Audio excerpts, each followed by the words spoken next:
ہم بے کسوں پر کرم کریں. میرے عزیزوں، میرے دوستوں، میرے نونہالوں، میرے بزرگوں اور میرے نوجوان ساتھیوں، ہم اور آپ خوش نصیبی سے اللہ کے پاک گھر امام احمد رضا جامع مسجد میں بیٹھے ہیں. اور خوش نصیبی تو دیکھو، کس کا ذکر کر رہے ہیں، کس کا میلاد کر رہے ہیں، کس کا چرچا ہے، کس کا جلسہ ہے؟ وہ جس کا جلسہ خود پروردگار نے کیا ہے، سبحان اللہ، جس کا ذکر خود میرے رب نے قرآن میں کیا ہے، وہ جس کا سفر معراج کہلاتا ہے، وہ نبی کے جس کا ہاتھ اٹھے جس جانب تو سخی فرما دے، وہ نبی کے اشارہ کر دیں تو درخت اپنی جگہ زمین کا سینہ چیرتا ہوا بارگاہ مصطفیٰ میں سجدہ ریز ہو جائے. وہ محبوب کے جن کی شان پاک ایسی ہے کہ جن کی بارگاہ میں چرندوں پرند سجدہ کرتے ہیں، جب چلتے ہیں تو پیڑ پودے اور ان کی پتیاں سلام پڑھتے ہیں. وہ نبی کے جن کی بارگاہ کی حاضری کے لیے فرشتے انتظار میں رہتے ہیں، جو فرشتہ ایک بار آ جائے دوبارہ حاضری کا موقع نہیں ملتا. 70,000 صبح ہیں، 70,000 شام، یہ گھڑی لگی رہتی ہے ان کی، اور فرشتے آتے بارگاہ مصطفیٰ میں ہیں، ادب کے ساتھ سلام پڑھتے ہیں اور پھر روانہ ہوتے ہیں. پھر دوسرے فرشتے آتے ہیں، جو ایک بار آتا ہے دوبارہ آنے کا موقع نہیں ملتا.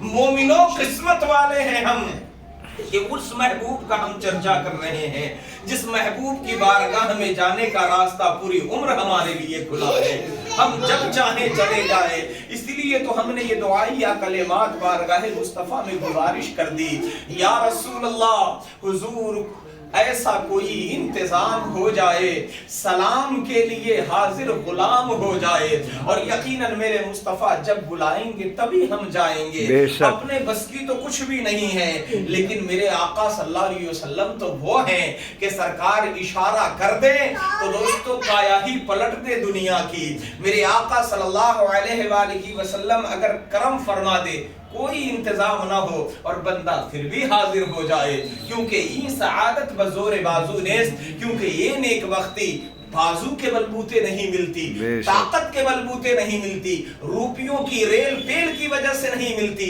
کہ کوئی بہت بڑے پیسے والا ہے، اس کے ہاں دولت کی بھرمار لگی ہوئی ہے تو وہ مدینہ شریف چلا جائے. ایسا ممکن نہیں ہے. ممکن تو تب ہوتا ہے جب عشق رسول سر چڑھ کے بولتا ہے اور بندہ کہتا ہے میں مصطفیٰ کے جام محبت کا مست ہوں. یہ وہ نشہ نہیں جسے ترشی اتار دے. عزیزان گرامی وقار، خوش نصیب ہے ہم کہ ہر ہفتہ رسول اللہ کے میلاد کی محفل کر رہے ہیں اور ان کا ذکر کر بھی رہے ہیں، سن بھی رہے ہیں. اور کرم در کرم تو یہ ہے کہ نہ صرف ذکر کرتے ہیں بلکہ انہی سے محبت بھی کرتے ہیں، انہی سے پیار بھی کرتے ہیں.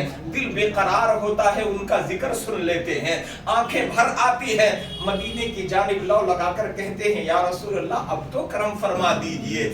اور سدرۃ المنتہا، عرش باغ ارم، ہر جگہ پڑ چکے ہیں نشان قدم. اب تو ایک بار اپنے غلاموں کے گھر دونوں عالم کے سرکار آ جائیے. سبحان اللہ. دعا تو کرتے ہیں، اب سرکار کرم فرمائے نہ فرمائے وہ ان کی نوازشیں ہیں، لیکن ہم جانتے میرے محبوب بڑے کریم ہیں، میرے محبوب بڑے رحیم ہیں. وہ رؤوف بھی ہیں، وہ کریم بھی ہیں، وہ کریم کے بندے کریم ہیں، وہ رؤوف کے بندے رؤوف ہیں. دوستو لاجواب ہے میرے مصطفیٰ، انہی کا میلاد ہم کر رہے ہیں. ہم نے قرآن مقدس کی آیت شریفہ تلاوت کیا. اللہ رب العزت کا ارشاد عالی شان ہے دوستو، 29ویں پارے کی بڑی مشہور و معروف آیت شریفہ میں نے تلاوت کی. الذی خلق الموت والحیات لیبلوکم ایکم احسن عملا. وہ رب کے جس نے موت اور زندگی کو پیدا کیا ہے تاکہ وہ تمہیں آزمائے کہ کون ہے تم میں اچھے عمل والا. وہ دیکھے کہ تم میں کون اچھا عمل کر کے رب کی بارگاہ میں اپنا چہرہ دکھاتا ہے، کون ہے جو اپنے رب کو راضی کرتا ہے. دوستو یہاں رضامندی کی بات تو دور کی ہے، مسجد کے پڑوس میں اگر مکان ہو جائے، مسجد کے گرد و نواح میں مکان ہوتے ہیں اور اعلان پہ اعلان کر دیا جاتا ہے اے مومنو آؤ رسول اللہ کے میلاد میں، آؤ رسول اللہ کا ذکر سن لو، تو مومنو ذرا سا وقت نہیں ہوتا، بلکہ کئی بار تو ایسا ہوتا ہے اگر کبھی رسول اللہ صلی اللہ علیہ وسلم کا ذکر کرنے بیٹھ جاؤ تو اتنی جلدی ہوتی ہے کہ وقت نکالنا مشکل ہوتا ہے، اور پتلی گلی سے ایسے نکلتے ہیں کہ ابھی ان کے جیب پہ ڈاکہ ڈال دیا جائے گا یا پتہ نہیں کتنا بڑا ان کا نقصان ہو جائے گا۔ ٹاٹا برلا امبانی کے پاس بھی اتنا کم وقت نہیں ہوتا ہے جتنا ان کے پاس ہوتا ہے، اور دعویٰ کیا ہے کہ ہم رسول اللہ کے غلام ہیں۔ دوستو یاد رکھیے، کیا قبر کی منزلوں میں جانے سے پہلے آپ نے اپنا جائزہ لے لیا ہے، اپنی تیاری کر لی؟ میرے رب نے کیا فرمایا؟ الذی خلق الموت والحیات، وہ رب کے جس نے موت بھی پیدا کیا ہے، زندگی بھی پیدا کی ہے تاکہ تمہیں آزمائے، لیبلوکم، تاکہ تمہیں آزمائے کہ کون ہے تم میں بہترین عمل والا، کون ہے خوش عقیدہ۔ دوستو ہم ذکر بہت سارے کرتے ہیں، لیکن دوستو وہ مومن بڑی قسمت والا ہے کہ جس کا عمل ایسا ہے کہ اس کی زبان جب بولتی ہے تو رسول اللہ کے حسن پاک کا چرچا کرتی ہے، رسول اللہ کے زلف پاک کا چرچا کرتی ہے، رسول پاک کے عطاؤں کا چرچا کرتی ہے، سنت مصطفی کا چرچا کرتی ہے۔ وہ مومن بڑی قسمت والا ہے، جب وہ قدم اٹھاتا ہے تو یہ سوچتا ہے کیا یہ قدم ایسے ہی میرے نبی نے اٹھایا تھا؟ جب وہ بولتا ہے تو وہ سوچتا ہے کیا میرے مصطفیٰ بھی ایسے ہی بولے تھے؟ جب وہ دیکھتا ہے تو ایسے ہی نظریں اٹھاتا ہے، کیا میرے محبوب بھی ایسے نظریں اٹھاتے تھے؟ جب وہ کھانا کھاتا ہے تو وہ سوچتا ہے کیا محبوب کریم نے اسی طریقے پر کھانا کھایا تھا؟ پھر وہ سوچتا ہے اور اس طریقے کو اپنی عملی زندگی میں شامل کرتا ہے۔ تو دوستو وہ مومن ایسی قسمت والا ہوتا ہے کہ جب وہ مر جاتا ہے اور اسے قبر میں ڈال کر آتے ہیں اور اس کے اصحاب جو دفن کرنے جاتے ہیں جب وہ پلٹتے ہیں تو دوستو دو فرشتے آتے ہیں، رسول کریم کا چہرہ دکھا دیا جاتا ہے، دیدار مصطفیٰ کرا دیا جاتا ہے، اور دیدار مصطفیٰ کرانے کے بعد وہ فرشتے اس سے سوال کرتے ہیں، بندہ صحیح جواب دیتا ہے کیونکہ اس نے قرآن میں پڑھ لیا تھا، اللہ کا اعلان پڑھ لیا تھا کہ الذی خلق الموت والحیات لیبلوکم ایکم احسن عملا، اللہ تمہیں ضرور آزمائے گا کہ تم میں کون نیک عمل والا ہے، کون اچھے عمل والا ہے۔ تو وہ ذکر رسول کر کے گیا تھا، سنت رسول کی ادائیگی کر کے گیا تھا، اپنی پیشانیوں کے سجدوں سے اس نے مسجدوں کو آباد کیا تھا، کبھی مصلے اس کے سجدے کے گواہ ہے، کبھی مسجد کی در و دیوار اس کے سجدے کے گواہ ہے، کبھی وہاں کی زمین اس کے سجدے کی گواہ ہے۔ تب وہ بندہ مومن اس فرشتے کے سوال کا جواب یوں دے دیتا ہے تو فرشتوں کو اللہ حکم فرماتا ہے، اے فرشتوں کہہ دو میرے بندے کو، نم کنومت العروس، سو جا ایسے جیسے دلہن سوتی ہے۔ سبحان اللہ۔ یہ رسول اللہ صلی اللہ علیہ وسلم کے ذکر کی مجلس، ہمارے محبوب کریم صلی اللہ علیہ وآلہ وسلم نے آج ہم نے اپنا کیا حال بنا رکھا ہے؟ ہمارے بچے، ہم کہتے ہیں ہم رسول اللہ کے غلام ہیں، اور ہم نے موت بھی سمجھ لیا، ہم نے زندگی بھی سمجھ لی، لیکن دوستو آپ ذرا سوچو تو صحیح کہ آپ نے کیا خواب سمجھا ہے موت کو، آپ نے کیا خواب سمجھا ہے زندگی کو۔ اللہ تبارک و تعالی نے فرمایا کہ ہم نے موت بھی پیدا کیا، زندگی بھی پیدا کی۔ اب آپ ایک بات بتائیے کہ پہلے زندگی ہے یا موت ہے؟ ہر انسان کہے گا پہلے مجھے زندگی ملی ہے، بعد میں موت آئے گی، لیکن اللہ نے قرآن میں جب ذکر کیا تو قرآن کا تیور دیکھیے، قرآن کہتا ہے الذی خلق الموت والحیات، پہلے موت کا ذکر ہے، اس کے بعد زندگی کا ذکر ہے، تاکہ تمہیں احساس ہوتا رہے کہ موت کبھی بھی آ سکتی ہے، موت کبھی بھی آ سکتی ہے۔ اس لیے قبل اس کے کہ تم پر موت آ جائے، قبل اس کے کہ کوئی تمہیں تختے پر لٹائے، قبل اس کے کہ کوئی تمہیں سرما لگائے، قبل اس کے کہ کوئی دوسرا تمہیں غسل دلائے، قبل اس کے کہ تمہیں کفن میں لپیٹ دیا جائے، بغیر سلا کپڑا پہنایا جائے، قبل اس کے کہ 4 یاروں کے کاندھوں پر بٹھا کر تمہیں قبرستان پہنچایا جائے، اس سے پہلے ایکم احسن عملا، تم میں سے کون ہے اچھے عمل والا، کون ہے رب کو راضی کرنے والا، کون ہے محبوب خدا کی سنت کا ادا کرنے والا، کون ہے رسول اللہ صلی اللہ علیہ وسلم کے ان تکالیف کو محسوس کرنے والا جو دوستوں نینوا کی سرزمین پر میرے مصطفیٰ نے محسوس کیا تھا، جو طائف کی سرزمین پر میرے مصطفیٰ نے محسوس کیا تھا، جو دل مجاز کی منڈی میں میرے مصطفیٰ نے محسوس کیا تھا۔ اے دوستو میرے آقا علیہ السلام سے سیدہ بی بی عائشہ صدیقہ رضی اللہ تعالی عنہا ام المومنین نے پوچھ لیا یا رسول اللہ جنگ احد کا دن بڑا غمناک تھا، اے میرے آقا آپ بتائیے تو صحیح میرے آقا، یا رسول اللہ کیا اس سے بڑا غم کا دن بھی آپ کی زندگی میں آیا؟ تو کہا ہاں ہاں عائشہ وہ دن بڑے غمناک تھے جب میری خدیجہ کا انتقال ہو گیا، میرے چچا ابو طالب کا سایہ میرے سر سے اٹھ گیا اور مکے والے سارے کے سارے میرے دشمن ہو گئے، میرا ہی وطن تھا، میں اپنے وطن میں اجنبی ہو چکا تھا، تب میں مایوس ہو کر کے مکے والوں کی طرف سے مایوس ہو گیا، تب میں نے مکے کے باہر کا سفر کیا، طائف کی مکے کے باہر دیہاتی علاقوں کا سفر کیا کہ وہاں والوں کو اللہ کی دعوت دی جائے، اللہ تعالیٰ کا حکم سنایا جائے، اسلام کی دعوت دی جائے۔ جب میں وہاں گیا اور طائف والوں نے جو مجھ پر پتھروں کی بارش کی ہے، میرے آقا صلی اللہ علیہ وآلہ وسلم فرماتے ہیں کہ جب میں نے اپنے جوتے کو نکالا ہے، نعلین مبارک کو نکالا ہے، تو نعلین مبارک میں خون بھر چکے تھے۔ میرے سرکار جب تکلیف کے مارے بیٹھ جاتے تو ظالم شریر کفار اس پر بس نہ کرتے، میرے سرکار کو ہاتھوں سے پکڑ کر اٹھاتے اور پھر پتھروں کی بارش کرتے۔ میرے آقا صلی اللہ علیہ وآلہ وسلم فرماتے اے عائشہ میں نے بڑی تکلیفیں اٹھائی ہے، وہ وقت تھا کہ میں طائف سے بچتا بچاتا نکلا اور ایک مقام پر جب میں جا کے پہنچا جس مقام کو مقام حرا کہتے ہیں، جب میں وہاں پہنچا تب جا کے مجھے ذرا راحت آئی، مجھے سکون ملا۔ دوستو میرے آقا صلی اللہ علیہ وآلہ وسلم یہ واقعہ بیان کرتے ہوئے میرے آقا علیہ السلام کی آواز رد جاتی تھی۔ وہ تکلیف کے دن تھے، وہ بڑے دکھوں کے دن تھے جب مسلمانوں کے سینوں پر پتھر ڈال دیے جاتے تھے، گھسیٹا جاتا تھا۔ اے دوستو آج اللہ کا شکر مناؤ کہ پروردگار نے تمہیں وہ دن عطا کیا ہے، شوق سے تم خوبصورت لباس پہنتے ہو، اپنے آپ کو سجاتے بھی ہو، اپنے آپ کو سنوارتے بھی ہو، دن بھر میں جتنی بار چاہو غسل کر سکتے ہو، عمدہ سے عمدہ کھانے کھا سکتے ہو، لیکن میرے آقا علیہ السلام نے محبوب کریم صلی اللہ علیہ وسلم کی زندگی کو محسوس کرو۔ میرے سرکار نے اپنے شکم نازنین پر تین پتھر باندھے ہیں، تین دن کے بھوکے پیاسے میرے آقا علیہ السلام ہے، انہوں نے اسلام کی تبلیغ کیا ہے، تب جا کے آج ہم شان سے مسجد والے ہیں، مدرسے والے ہیں، ایمان والے ہیں، نماز والے ہیں، کلمے والے ہیں، روزے والے ہیں۔ دوستو یہ یوں ہی نہیں ملا ہے، یہ آقا کریم صلی اللہ علیہ وسلم کی قربانیاں ہیں، میرے آقا نے جو تکالیف برداشت کی ہے،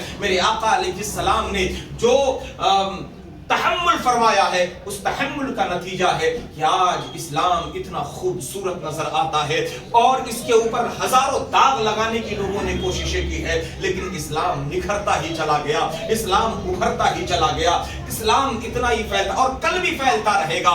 دوستو آپ جانتے ہیں اسلام وہ پودا ہے، کانٹوں کی ہرا ہوگا، جتنا ہی دباؤ گے اتنا ہی بڑا ہوگا، اور ہم مرد مجاہد کو کچھ خوف نہ مرنے کا، تلواروں کے سائے میں ہر سجدہ ادا ہوگا۔ یہ اسلام کا تیور ہے۔ تو الذی خلق الموت والحیات لیبلوکم ایکم احسن عملا، عزیزو سن لو کہ اب اللہ نے فرمایا کہ اس نے موت اور زندگی پیدا کی ہے تاکہ تمہیں آزمائے کہ تم میں سے کون ہے جو اچھے عمل کرتا ہے۔ دوستو آج لوگوں کے سروں پر کام اتنا زیادہ ہے، بوجھ اتنے زیادہ ہیں کہ 10 منٹ رسول اللہ صلی اللہ علیہ وسلم کے ذکر کو نہیں سن سکتے۔ دوستو ہم تو مومن، ہم تو وہ غلام رسول صلی اللہ علیہ وسلم ہے کہ کبھی اللہ کا ذکر کریں تو رسول اللہ کا ذکر اپنے آپ زبان پر آتا ہے، اور یہ ہم نے نہیں سیکھا ہے بلکہ اللہ نے خود سکھایا ہے کہ جہاں جہاں میرا نام لیا کر وہاں میرے محبوب کا نام لیا کر،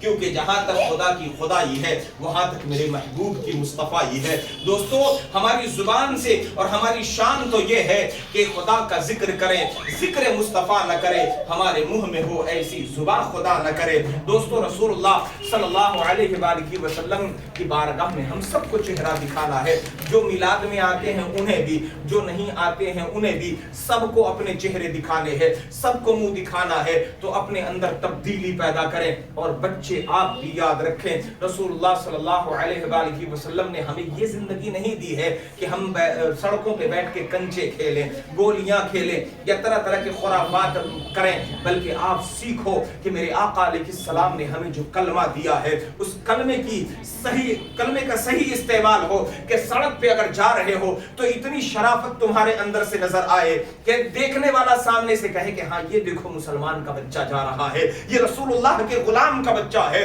کہ جس کے ہر ادا سے یہ آواز آتی ہے کہ میں مصطفیٰ کے جام محبت کا مست ہوں، یہ وہ نشہ نہیں جسے ترشی اتار دے۔ دوستو یہاں تو بچوں کو چھوڑیے، نوجوانوں کا یہ حال ہے کہ جیسے جیسے دولت آتی چلی جاتی ہے پیجامہ سکڑتا چلا جاتا ہے۔ دوستو پینٹ سے لوگ نکڑوں میں گھومنا شروع کر دیتے ہیں، چڈی اور بنیانوں میں گھومنا شروع کر دیتے ہیں، انہیں یہ تک نہیں معلوم ہوتا کہ کتنا پہننا حرام ہے اور کتنا پہننا حرام نہیں ہے۔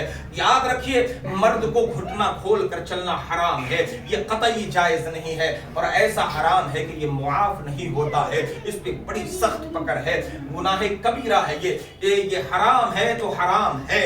دوستو یہ ستر عورت ہے، اس کا نماز کے اندر بھی ڈھکنا ضروری ہے، نماز کے باہر بھی ڈھکنا ضروری ہے۔ دوستو تو اس لیے اور ہمارے نوجوانوں کو آپ دیکھیں گے اور ان کے پہناوے سے آپ کو پتہ ہی نہیں چلے گا کہ یہ کون ہے، یہ کلمہ گو ہے یا غیر کلمہ گو ہے، آپ پہچان نہیں سکیں گے۔ تو کہاں سے تمیز لائیں، کہاں سے ان کو بتائیں جب نبی کے میلاد میں آنے کا ٹائم نہیں، انہیں رسول اللہ کے ذکر میں آنے کا ٹائم نہیں ان کے پاس، عصر کے بعد بیٹھ جاؤ تو سب سے پہلے آگے سب سے نکل جاتے ہیں لوگ۔ اور کل کو لیکن یاد رکھیں اگر کوئی یوں سمجھتا ہے کہ ہم تو بغیر ان تمام چیزوں کے بھی پھلتے پھولتے رہیں گے تو سن لو کہ اللہ تبارک و تعالیٰ نے ہر ایک کو ڈھیل دے رکھی ہے۔ بھٹکو اپنی گمراہی میں جتنا بھٹکنا چاہو، اپنے نام کے لیے بڑے بڑے پوسٹر لگوائے جاتے ہیں، لیکن کبھی آپ یہ سوچا اپنے کہ یہ جو بڑے بڑے پوسٹر لگوائے جاتے ہیں یہ دنیا کی چیزیں ہیں، یہی برباد ہو جائیں گی۔ قبر میں اگر کوئی کام آنے والی چیز ہے تو وہ رسول اللہ کی محبت کام آئے گی، رسول اللہ کا ذکر کام آئے گا، پیارے آقا کی محبت کام آئے گی، رسول اللہ صلی اللہ علیہ وسلم کا وہ اسوہ حسنہ، وہ زندگی مصطفیٰ جو میرے آقا نے جھیلی ہے، جو تکلیفیں برداشت کی ہیں، ان تکلیفوں کو محسوس کیجئے، رسول اللہ صلی اللہ علیہ وسلم کا ذکر کیجئے، سنت رسول سیکھیے اور اسی پر عمل کرنے کی کوشش کیجئے، اور اپنے بعد والوں کو، اپنے زندگی میں جو آپ کے شامل ہیں ان لوگوں کو نصیحت کر دیجئے کہ قبر جس دم میری تیار کرائی جائے، قبر جس دم میری تیار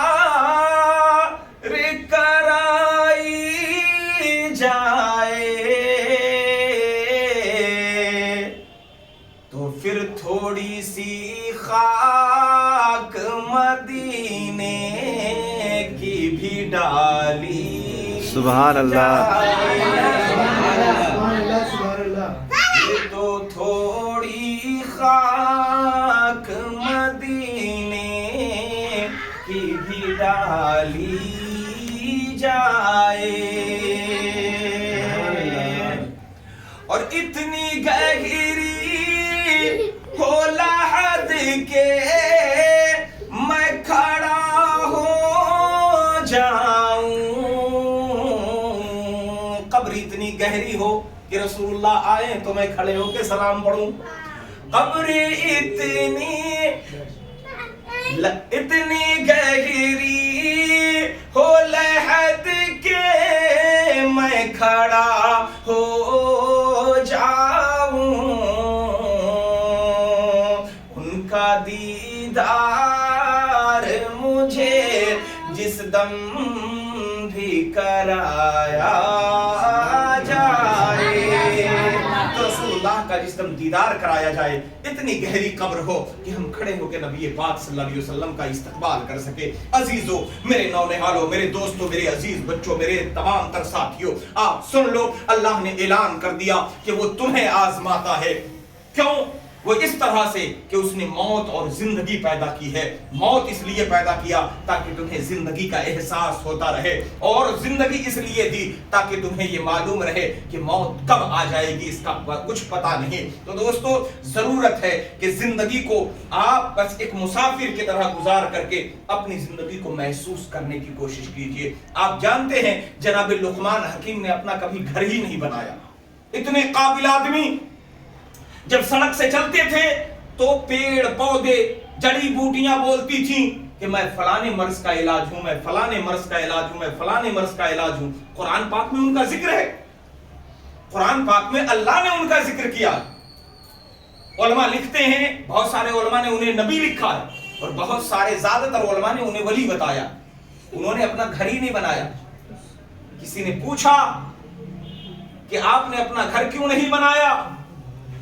کہا میں نے اپنا گھر اس لیے نہیں بنایا کہ مجھے ایک طاقتور شخص کا ہمیشہ خوف لگا رہتا تھا کہ پتہ نہیں کب آ جائے. کہا وہ کون ہے؟ کہا اسی کا نام تو جناب اسرائیل ہے، اسی کا نام تو ملک الموت ہے. وہ موت کا فرشتہ کب آ جائے، میں اسی تیاری میں رہتا تھا کہ جب وہ آئے اس سے پہلے وہاں گھر بنا لیا جائے. تو یہاں گھر بنانے کی مہلت ہی نہ ملی. ہم نے تو عمر بھر جو گھر بنایا ہے وہ جنت میں بنایا ہے. اور ان کی موت جب آئی تو اللہ نے انہیں پہلے سلام بھیجا. سبحان اللہ سبحان اللہ. مومنو اپنے آپ کو بھی اتنا بلند کر لو کہ اللہ بھی تمہیں اپنا سلام بھیجے. اللہ تعالیٰ تم پر سلام نازل فرمائے، فرشتہ تم تک سلام لے کے آئے، موت آئے کہ اس سے پہلے اللہ کا سلام آ جائے. سمجھ لینا کہ اللہ تعالیٰ نے تمہیں یاد فرما لیا. تو یقیناً دوستو اپنے آپ کو بلند کیجئے، اتنا بلند کیجئے کہ خودی کو کر بلند اتنا کہ ہر تقدیر سے پہلے خدا بندے سے خود پوچھے بتا تیری رضا کیا ہے. آپ بے شک آزمائے جائیں گے. اور اللہ نے اس کی نشانی یہ بتائی ہے کہ اس نے موت اور زندگی اسی لیے پیدا کیا ہے تاکہ تمہیں آزمائے کہ تم میں کون ہے جو بہترین عمل کرتا ہے، کون ہے جو اچھے اخلاق پیش کرتا ہے. تو رسول اللہ کی زندگی پر عمل کیجئے، ان کی زندگی کو اپنے لیے نمونہ بنائیے. ایک ہی آئیڈیل ہے ہمارے آقا سرور کائنات جناب محمد رسول اللہ صلی اللہ علیہ وسلم. فالو کیجئے، آپ کی زندگی گلے گلزار بن جائے گی. اللہ تعالی ہم سبوں کو کہنے سننے سے زیادہ عمل صالح کی سچی توفیق عطا فرمائے. کی محمد سے وفا تو نے تو ہم تیرے ہیں، کی محمد سے وفا تو نے تو ہم تیرے ہیں. یہ جہاں چیز ہے کیا لوح و قلم تیرے ہیں، اور جگہ جگہ کے تمہیں تھک چکے ہیں ہنگامے. نشاط و لذت خواب گراں بدل ڈالو، اور ہوا سفینہ اپنا بھی کنارے سے ٹکتا ہے. ہوا کے رخ پہ چلو، بادبہ بدل ڈالو، اور نہ سنبھلو گے تو مٹ جاؤ گے اے ہندی مسلمانوں. نہ سنبھلو گے تو مٹ جاؤ گے اے ہندی مسلمانوں. تمہاری داستان تک نہ ہوگی داستانوں میں. وما علینا الا البلاغ. کھڑے ہو جائیں. صلاۃ